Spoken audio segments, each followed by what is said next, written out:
out on my headlight, and I have to replace the headlight. So I thought while I'm at it, I will make a video to show how it's done. Turns out it's pretty easy to do. Uses a standard automotive style Sylvania H4 bulb. I got this at AutoZone. No, Pep Boys. I'm sure they have them at AutoZone too. For 10 bucks. This is what it looks like. A blister pack. And I was on Mr. England's website, and that's how I learned how to do this. It turns out it was really easy. I took off the right inner fairing. It involved removing 3 screws inside the right pocket. Once you did that, you could pull the pocket out. You had to sort of angle it upwards and out to get it out from this area here. And there were 3 screws down here. 2 screws. There were 2 screws here and 3 screws in the pocket. The whole inner right fairing popped out. Then I turned the handlebars to the left as instructed in Mr. England's website, and I'm able to get down in there and take out the headlight lamp. This is the old one. I don't know if you can see that. There's like a little cup section. That's the low beam, and there's a filament in that cup. It's called the shielded cup. And that's the low beam, and then under that there's another filament. That's the high beam, which works fine on this bulb, but not the low beam. So I got to replace it. Once I got the cover off, it was just a matter of pulling off this connector from the back of the bulb, which is a 3-prong deal here. And then this rubber boot, which is conveniently marked top. This tab was at the bottom of the boot. And it was a pretty easy thing to reach in there and take out the lamp. I don't know if I can get this very well, but after I got the rubber cover off, let's see if we can get a shot of that.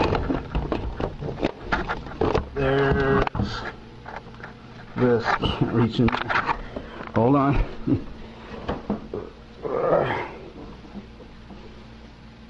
You're not gonna like doing this if you have big hands. Fortunately, I've got little hands. Ow. Nice sharp slab of plastic right there to cut the hell out of your hand with. But inside there, if you can see it, there's just a wire spring retainer on a hinge.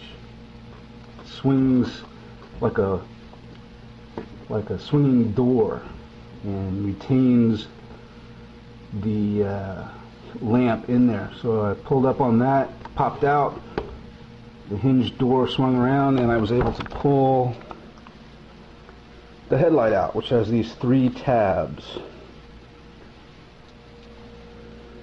Top tab goes up, 2 bottom tabs go down, and they match up with 3 slots in the headlight assembly. So now I got to see if I can get this new lamp in there. They say do not touch the bulb with your fingers. It'll decrease the life of the halogen lamp.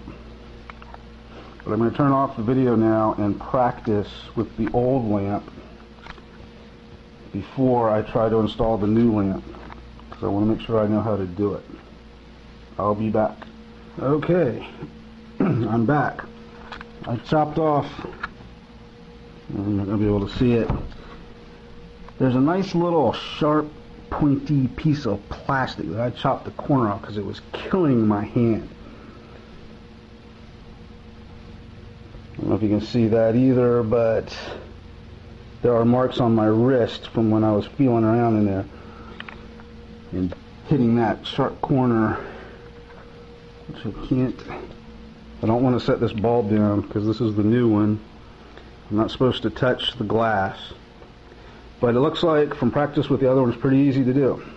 I can squeeze my left hand in between the forks and my right hand around here, and with both hands I can easily align my tabs on this with the slots on the headlamp, and then swing that wire clip retainer around, up and down into its little latch and lock it into place. Pretty easy to do, which I'm going to do right now and come back again.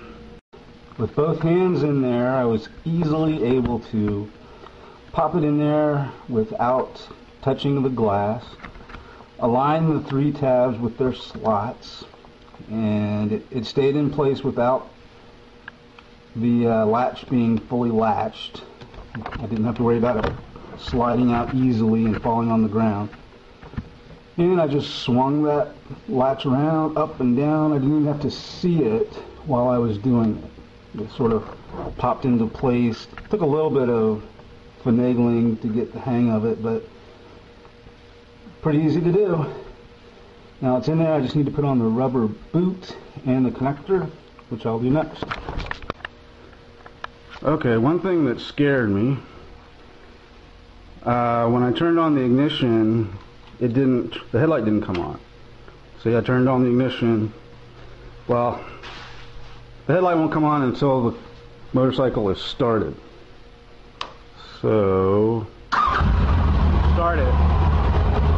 Now it comes on, and it works. High beam, low beam, high beam, low beam.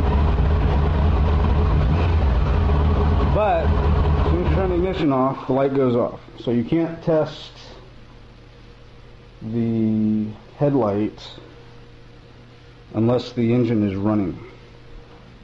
Okay, I had some difficulty figuring out how this rubber boot goes on and how it seals. It didn't feel like there was anything in there that it could adhere itself to, you know, stretch around and over. What you do is, this is the outside of the boot, you align the 3 prongs on the light with these holes in the boot, and then push this down so that it touches the lamp, the inside surface of those 3 holes. You push it down so that they press against the bottom of the lamp, and then you feel around and you press this ring here, this convolution here. If you finagle that, you'll feel how it presses around something in there and clamps down around it and snaps into place. So first push this down to the lamp, and then make this ring clamp around whatever it is in there it clamps on. I can't really see it very well. My eyes aren't very good, and I just can't see it. But it does, it clamps around.